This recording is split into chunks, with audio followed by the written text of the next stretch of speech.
Hi, my name's Sheehan, and today I'd like to talk about The Problem of Pain by C.S. Lewis. I'd like to go through this book, first published in 1940, explaining the structure of its argument, as well as some of the themes that crop up in this book.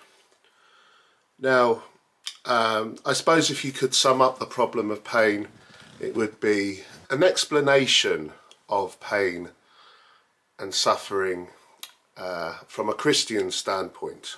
C.S. Lewis, of course, is a great Christian apologist, and although he downplays his theological prowess, it's certainly evident in this book. We begin with a preface just outlining why pain is such a problem, if you like, in the worldview, whatever philosophy you adhere to or belief system, whatever, pain is just there, and it's something, a stark reality of life. But then in chapter 1, Lewis tries to make arguments for God's existence, because for Lewis, pain can only be understood in the context of a divine, omniscient, omnipotent and loving God. And readers might have problems with those descriptions of God, particularly with the issue of pain. But just to set his stall out, Lewis argues that God is a reality. Despite the evil and hostility of existence, Lewis isn't going down the track of saying, well, God exists because look at the beauty of nature, etc. Look at the mountains or whatever. He's saying, actually, faced with much of the suffering, much of it apparently meaningless, it's far easier to say that God doesn't exist than he does exist.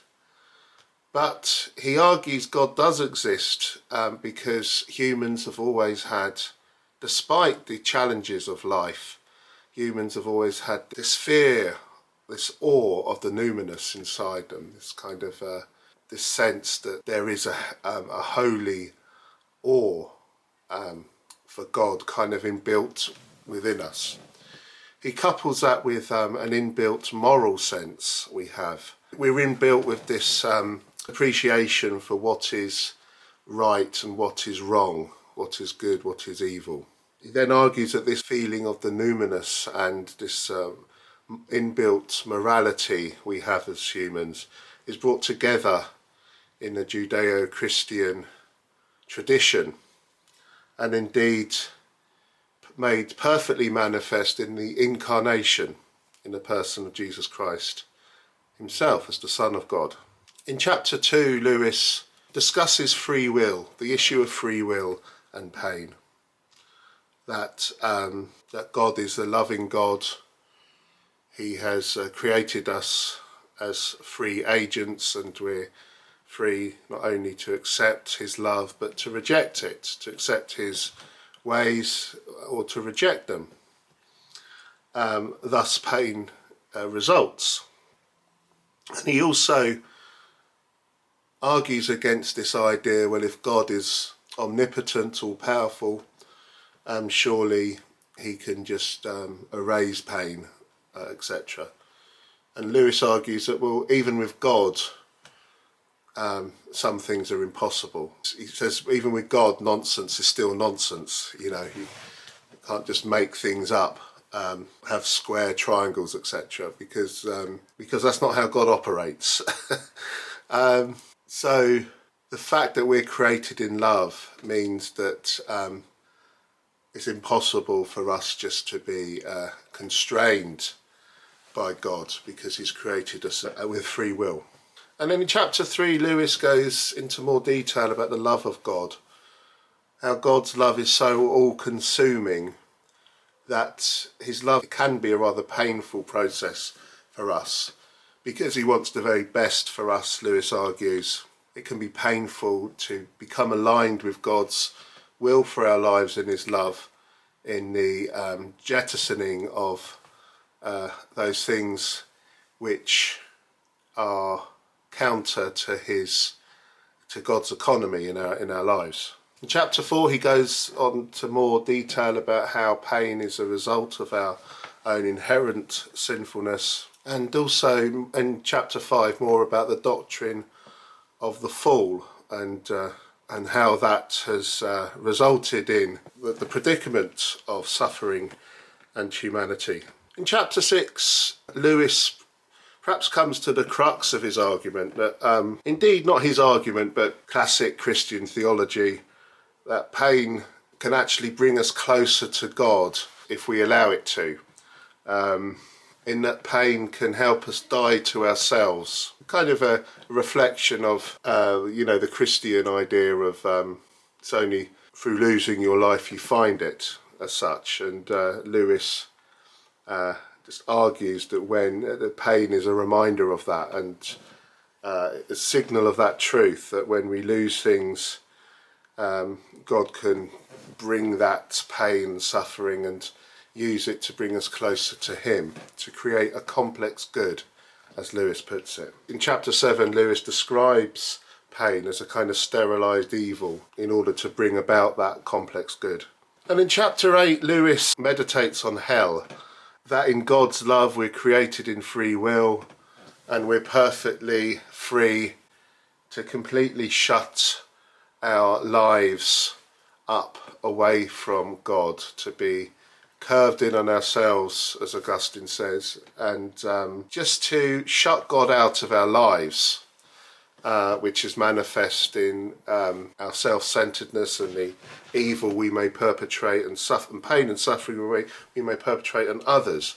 This is where we hear that famous line, "I willingly believe that the damned are in one sense successful, rebels to the end, that the doors of hell are locked on the inside." I love that line. The doors of hell are locked on the inside. So hell is a kind of necessary corollary of God's love, which through our own free will we could imprison ourselves in there. Then chapter 9 is a bit of a shift. We go to animals. How do we view animal suffering? In what sense are animals aware or conscious of their own existence, and how do they respond to pain? How can they contextualize pain? Do animals have that sense of, as we do, that we can kind of be outside of ourselves, our minds, if you like, our souls, and see our situation? And Lewis brings up some interesting ideas about humanity kind of fulfilling a priestly role for the animal kingdom.